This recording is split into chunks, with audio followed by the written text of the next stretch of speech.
puisque je fais le suivi dans l'évangile de Luc.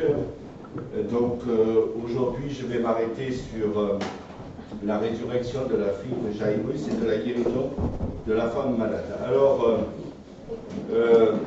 honnêtement, aujourd'hui, je ne m'arrêterai pas sur le commentaire de cette histoire, mais je vais m'arrêter surtout sur les leçons. Il y a quelqu'un qui a prêché déjà en 2024 sur cet aspect-là, mais en même temps, je pense que c'est important parfois de s'arrêter sur les leçons que le Seigneur a à nous donner sur la mort et sur la guérison. Parce qu'on entend tellement de choses par rapport à cela, et je me dis, est-ce que nous, en tant que chrétiens, nous sommes prêts à entendre certaines choses? Je suis persuadé que peut-être ce matin je vais décevoir. Il y a peut-être des choses où vous n'allez pas être d'accord avec moi. Je suis prêt à l'entendre, mais en même temps, je pense que nous, en tant que chrétiens, on doit se préparer à la souffrance et à la mort. Et on n'est pas toujours prêt dans ces affaires-là, quand cela nous atteint, quand ça atteint parfois notre famille, on n'est pas toujours préparé à cela. Alors on va essayer de voir un petit peu ce que le Seigneur a à nous dire au travers de ce petit passage qui se trouve dans la parole de Dieu. Et nous allons regarder ensemble un petit peu, un petit survol sur les commentaires, mais regarder ensemble quelques leçons que nous allons tirer sur cette affaire. La lecture se trouve dans Luc chapitre 8. Luc chapitre 8, et je vais lire les versets 40 à 56. Luc chapitre 8, les versets 40 à 56. De son retour, Jésus fut reçu par la foule, car tous l'attendaient. Et voici, il vint un homme nommé Jairus, qui était chef de la synagogue. Il se jeta à ses pieds et le supplia d'entrer dans sa maison, parce qu'il avait une fille unique d'environ 12 ans qui se mourait. Pendant que Jésus y allait, il était pressé par la foule. Or, il y avait une femme atteinte d'une perte de sang depuis 12 ans, et qui avait dépensé tout son bien pour les médecins, sans qu'aucun n'ait pu la guérir. Elle s'approcha par derrière et toucha le bord du vêtement de Jésus. Au même instant, la perte de sang s'arrêta. Et Jésus dit, « Qui m'a touché ?» Comme tous s'en défendaient, Pierre et ceux qui étaient avec lui dirent, « Maître, la foule t'entoure et te presse, et tu dis, qui t'a touché ?»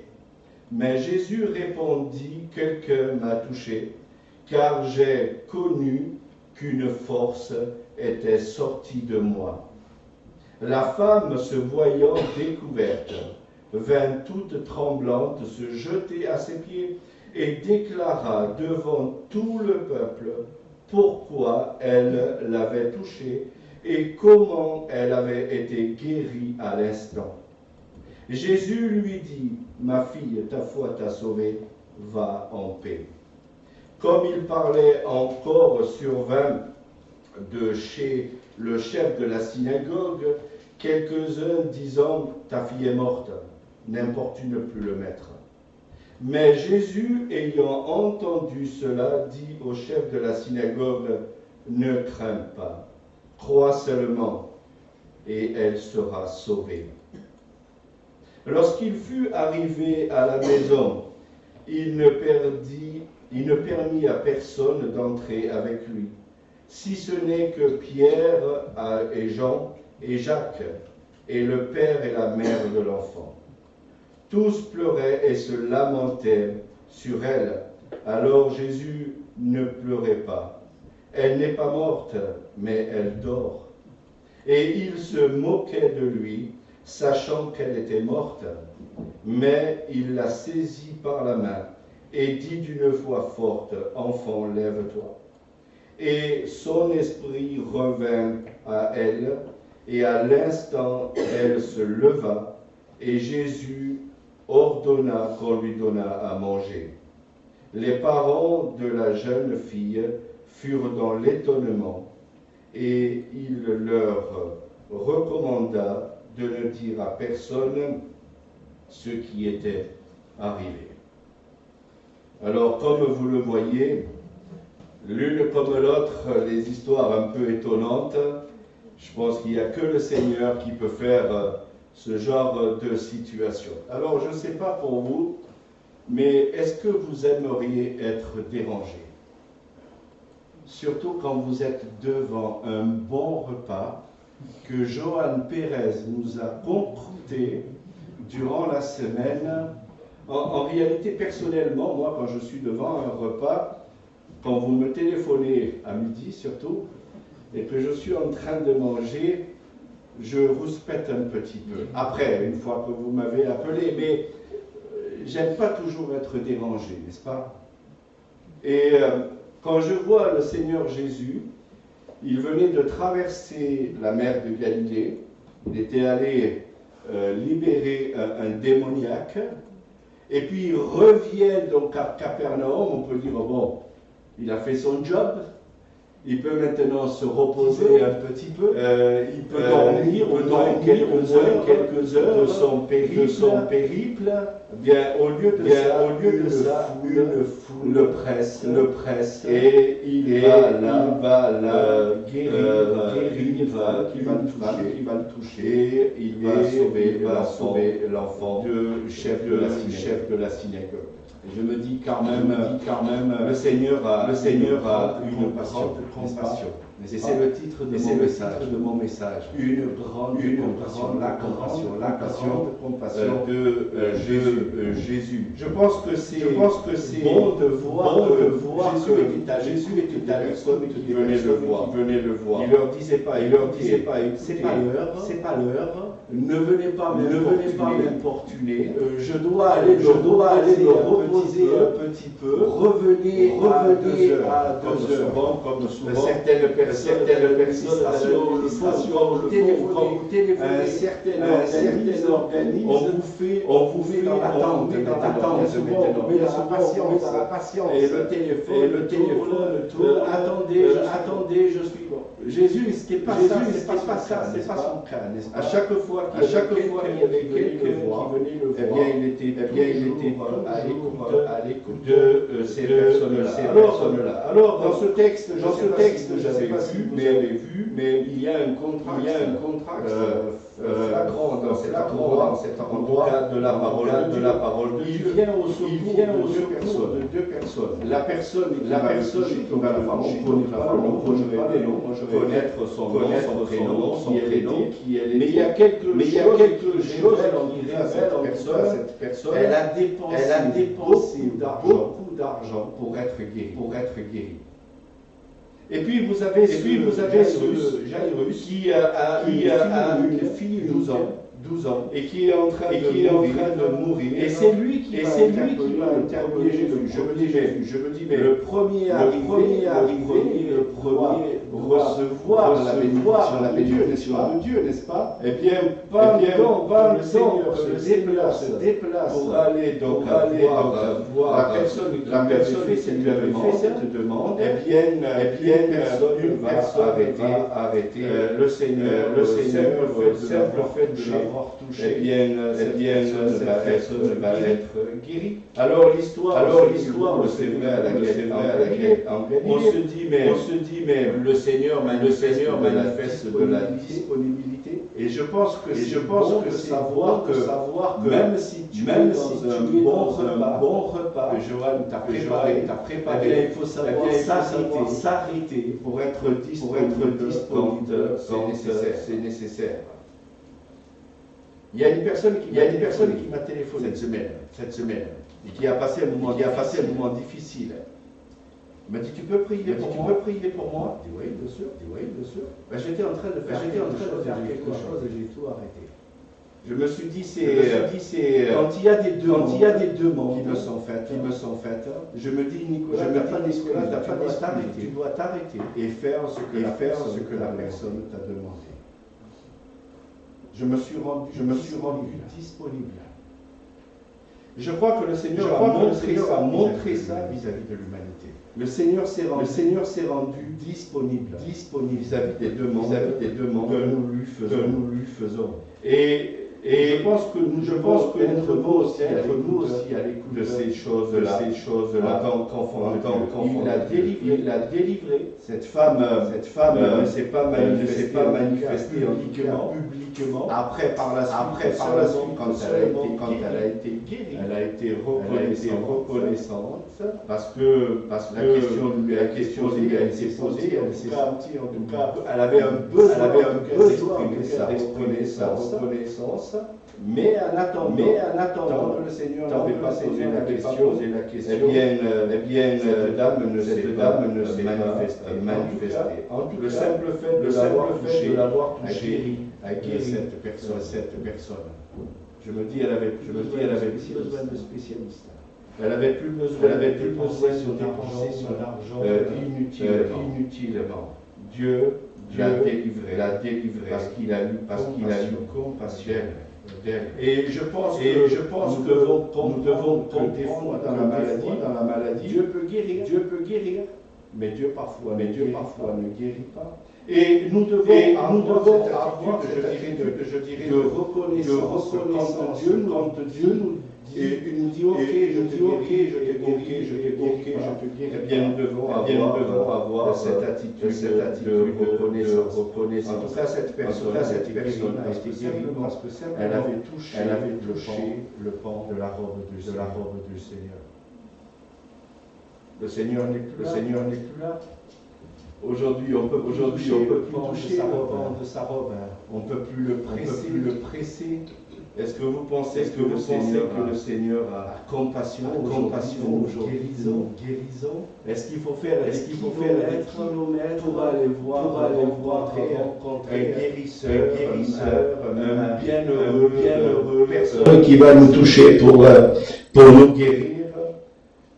Je vais dire quelque chose aujourd'hui, je suis persuadé que vous n'allez pas être d'accord avec moi, mais tant pis, ça fait rien. Après tout, on est en 2025 et je voudrais vous pousser à la réflexion, à réfléchir un peu par rapport à la maladie, à la souffrance, aux choses qui peuvent parfois nous arriver, qui nous frustrent et qui nous empêchent parfois d'avancer dans notre vie chrétienne. Je pense que la souffrance, on en a peur. Et me dire aujourd'hui qu'un chrétien n'a pas peur de souffrir, moi je ne suis pas ici pour dire je lève la main et je suis prêt à passer un mois à l'hôpital pour souffrir. Je pense qu'on a tous peur de la souffrance. Regardez aujourd'hui toutes les lois dans ce monde que nous sommes en train de faire, et autant dans notre pays, sur la défense de la dignité humaine. Combien, je me dis, on va mettre un accent sur le fait que quand une personne aujourd'hui a décidé de mourir parce qu'elle ne veut pas souffrir, eh ben, elle va mettre fin à sa vie. La loi sur la fin de vie, ça va venir dans notre pays. Aujourd'hui, on en a parlé pendant des années, mais ça va venir dans notre pays parce que les gens ne veulent plus souffrir aujourd'hui. Alors, je ne dis pas que la souffrance, c'est une bonne chose. Je ne suis pas là en train de dire, si vous êtes dans la souffrance, c'est une bonne chose. Mais moi, je voudrais simplement vous encourager à comprendre pourquoi le Seigneur permet parfois dans votre vie certaines situations. Est-ce que ce que vous vivez glorifie le Seigneur? Parce que c'est ça la question que je voudrais vous poser ce matin. Est-ce que ce que vous vivez va glorifier le Seigneur? J'ai en main un livre qui a changé ma manière de penser sur l'aspect de la souffrance. C'est, pour qui le connaît, c'est Penny Bordreuil et Daniel Bordreuil qui l'ont traduit. C'était un livre en anglais de Warren Wiersbe. Donc c'est un commentateur américain et il a écrit ce livre et un jour j'ai mis la main dessus, je l'ai acheté et je me dis waouh, les choses qu'il dit sont très très intéressantes. Alors je voudrais vous pousser à la réflexion par rapport à la souffrance. Je vous lis la page 28-29 de ce livre. Comme donc devons-nous faire pour enrôler notre souffrance, afin qu'elle travaille pour nous et non contre nous? À partir de l'expérience de l'apôtre Paul, nous pouvons découvrir quelques-unes des étapes que nous pouvons traverser. Premièrement, nous devons accepter notre souffrance comme étant un don de Dieu. Je m'arrête là. Est-ce que vous avez déjà accepté votre souffrance comme un don de Dieu? Merci Seigneur du cadeau que tu viens de me donner. Alors, c'est une prédication, on ne peut pas parler, je ne peux pas dialoguer. Quoique j'aurais tellement voulu dialoguer pour changer un peu la forme de ce matin. Mais est-ce que vous acceptez la souffrance comme un don de Dieu? Merci Seigneur du cadeau que tu m'as fait. Je suis persuadé, si vous prenez quelques minutes ensemble, après le culte, vous allez me dire, Nicolas, tu exagères. Tu exagères. Est-ce que c'est vraiment un cadeau, la souffrance? Je continue le commentaire. Moi, je vous encourage à l'acheter, 6,95 €. Je ne fais pas de la pub. Je n'ai pas été payé. Je n'ai pas été payé ni par la Maison de la Bible, ni par 6,95 €. Voici ce que ce commentaire dit. Il m'a été mis une écharpe dans la chair. 2 Corinthiens chapitre 12, verset 7. Paul écrit ce passage. Quel cadeau étrange! Laissez-moi vous rappeler que l'acceptation n'est pas la résiliation ou l'abandon. La résiliation est une attitude passive qui avoisine le fatalisme. L'acceptation est une coopération active avec Dieu. Et cela inclut toujours la gratitude. Je puis ne pas être toujours capable d'être reconnaissant pour ce qui est arrivé, mais je puis être reconnaissant au sein même de ce qu'il est arrivé. C'est cette attitude de gratitude et d'acceptation qui enlève le poison de la souffrance et me préserve de l'amertume contre Dieu. Il a tout à fait raison. Vous savez, un cœur reconnaissant, quelqu'un qui est dans la joie, quelqu'un qui avance avec le Seigneur, eh bien, il va toujours manifester de la reconnaissance. Malgré les situations difficiles qu'il peut vivre, eh bien, il va manifester automatiquement de la reconnaissance vis-à-vis du Seigneur. Aujourd'hui, on ne fait pas toujours ça. Aujourd'hui, on lève le poing. Je souffre. Je veux la délivrance. Je veux être béni. Seigneur, enlève-moi cette souffrance dans mon cœur. Est-ce que vous acceptez la souffrance comme un don de Dieu? Deuxième attitude, une fois que vous avez reçu, voici ce que le commentateur dit. Il nous faut abandonner ce que Dieu nous a donné et lui rendre. Seigneur, merci pour ce cadeau, je te remercie, mais je suis un bon chrétien. Moi, je vais te la rendre, cette souffrance. Je vais te la remettre entre tes mains. Je vais te la redonner. Parce que je souffre. Et ça fait mal de souffrir. Est-ce que vous pensez que le Seigneur n'a pas entendu la souffrance de cette femme qui avait lutté pendant 12 années de sa vie? Elle a donné tout son argent aux médecins, aux spécialistes de l'époque, et ça coûtait très cher. Le texte nous dit qu'elle a tout donné, elle a tout dépensé dans sa vie. Est-ce que vous pensez que Dieu n'entend pas, ne voit pas ce que nous vivons aujourd'hui? Je pense que oui. Est-ce qu'il nous faut redonner ce que Dieu nous a donné? Mais bien sûr que oui. Il faut redonner au Seigneur ce qu'il nous a donné, parce que c'est un acte d'adoration. Seigneur, merci de ce cadeau, je te remercie, mais je veux t'adorer. Je veux manifester en toi cette adoration. Alors je te redonne cette souffrance. Est-ce que quand nous avons un enfant qui désobéit au Seigneur, est-ce qu'on n'a pas envie de dire, Seigneur, je te remets mon enfant dans l'adoration, je te le redonne. Moi, je ne peux rien faire. Je ne peux pas le changer. Je ne peux pas lui donner, je voudrais qu'il vive avec moi la vie éternelle. Mais cet enfant, je te le redonne. Je ne peux pas le maîtriser, je ne peux pas maîtriser sa situation. Mais je veux t'honorer, je veux t'adorer, Seigneur. Je te le remets entre tes mains. Je te le redonne. Troisième chose, nous devons écouter son message. Au début, Dieu, quand Paul a parlé, il est resté silencieux.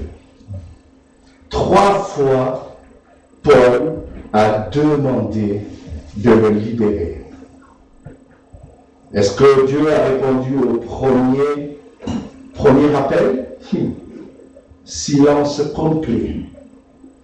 Est-ce que Dieu a répondu au deuxième appel? Silence complet. Est-ce que Dieu a répondu au troisième appel de l'apôtre Paul? Qu'est-ce que Dieu lui a répondu? Ma grâce me suffit. Parce que tu vas me glorifier dans cette épreuve.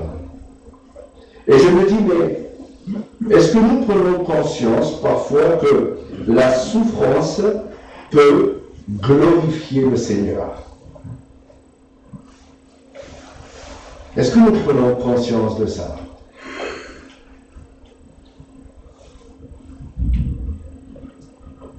L'apôtre a appris combien il était faible et combien Dieu était fort.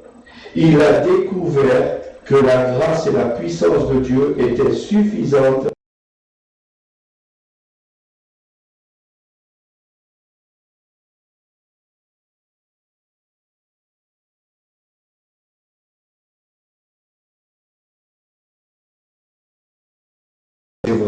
de comprendre certaines choses. Dieu n'a pas toujours dit oui. On aimerait qu'à chaque fois qu'on ouvre la bouche, Dieu nous dise oui.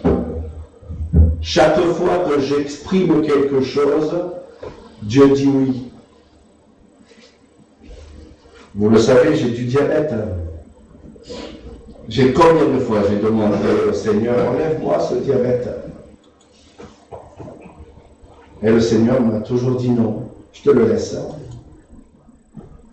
J'aimerais tellement que ce diabète parte. Je sais qu'il va partir dans l'éternité. Là, dans l'éternité, il n'y aura plus de diabète. Il n'y aura plus de piqûres, il n'y aura plus de pilules, il n'y aura plus de médecins, il n'y aura plus d'analyse, il n'y aura plus rien dans le ciel. Je le sais.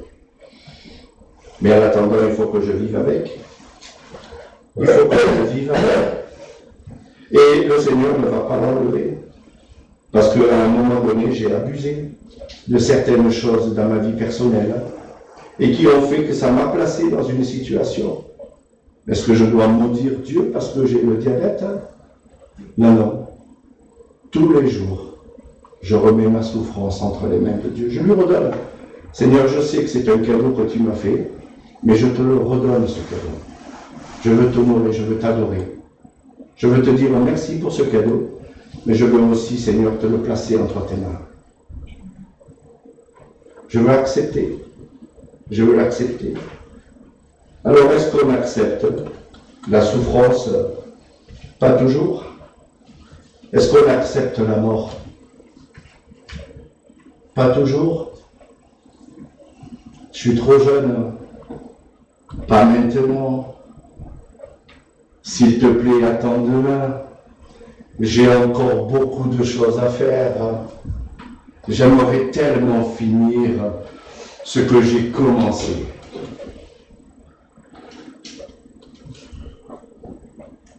Je suis pas prêt, Seigneur.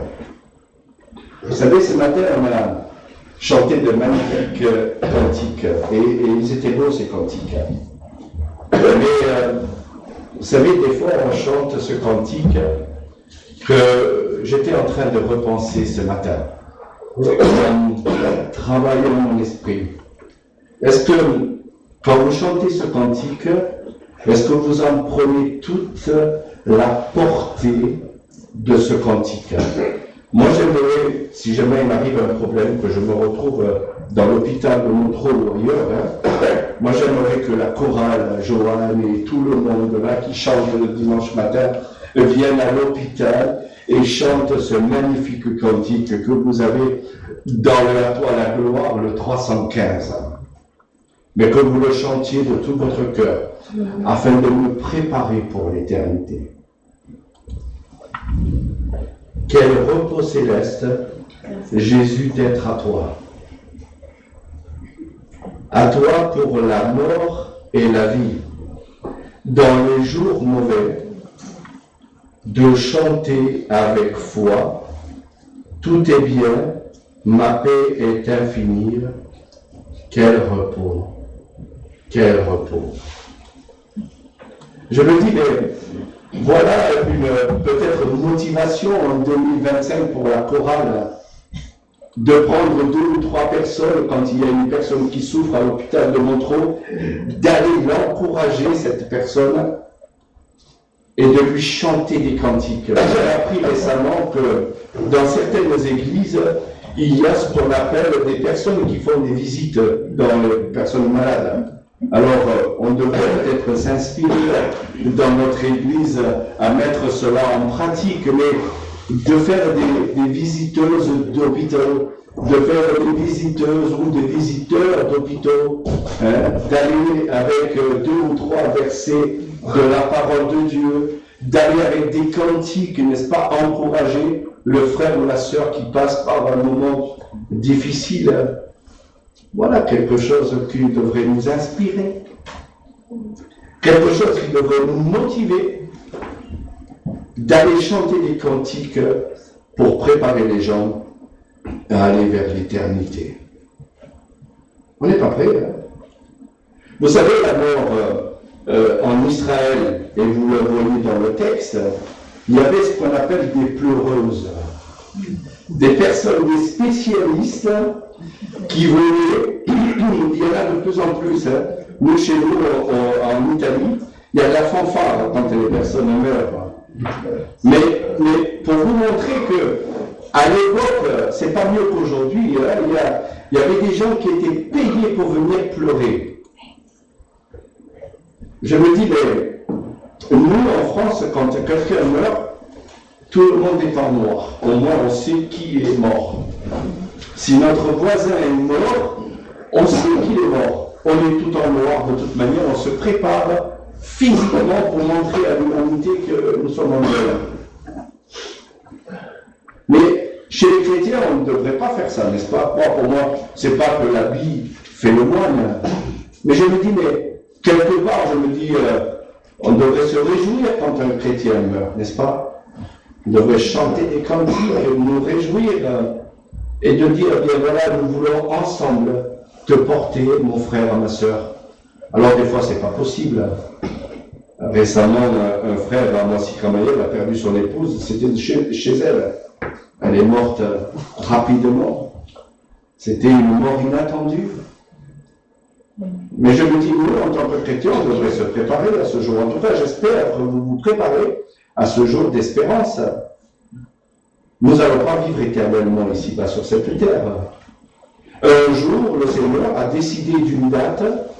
Un jour, le Seigneur a précisé clairement que notre temps sera un temps de fin. Et nous devons nous y préparer, n'est-ce pas, à ce temps. Et ne pas lui dire, attends encore un peu, j'ai quelque chose à finir. Je pense que si vous devriez préparer quelque chose, c'est maintenant. C'est aujourd'hui. Si vous devez léguer quelque chose, c'est maintenant. C'est aujourd'hui. Si vous devez passer chez le notaire, c'est maintenant, c'est aujourd'hui. N'attendez pas la dernière minute pour dire « j'ai oublié le notaire. Je laissais un bien matériel. J'ai oublié le notaire. » Si vous devez faire quelque chose, c'est maintenant, c'est aujourd'hui. Le Seigneur, vous savez, il nous prépare. Mais tout peut arriver du jour au lendemain. Une maladie peut saccager notre vie. Et je le dis honnêtement, cette femme, 12 années, c'est énorme. 12 années de maladie, de dépenses, vraiment c'est énorme. Mais tout peut arriver dans notre vie, n'est-ce pas? Dieu peut arrêter du jour au lendemain quelque chose, une situation, à un moment donné, une situation qui arrive, Dieu peut tout arrêter. Une mort, un voisin, un ami, un parent, Dieu peut tout arrêter. Il a le droit de le faire. Est-ce que nous, par contre, nous sommes prêts? Car Christ est ma vie, et mourir m'est un gain. Waouh, waouh, waouh, waouh, waouh. Est-ce que mourir est pour vous un gain? Je voudrais juste terminer avec cela. Il y a 3 personnages qui suivent Jésus. En tout cas, 3 fois dans la Bible, nous le voyons. Vous avez ces 3 personnages qui sont écrits, en tout cas, dans la Bible. Vous avez, je recherche le texte, Pierre, Jacques et Jean. Ce sont des personnages que nous allons revoir à maintes reprises. Tout d'abord ici, Jésus va leur demander, va les inviter de venir avec lui, là, dans ce moment particulier. Nous allons les revoir dans la transfiguration sur la montagne. Jésus va les inviter aussi à venir avec lui dans la transfiguration. Et Jésus va les inviter de nouveau dans le jardin de Gethsémani.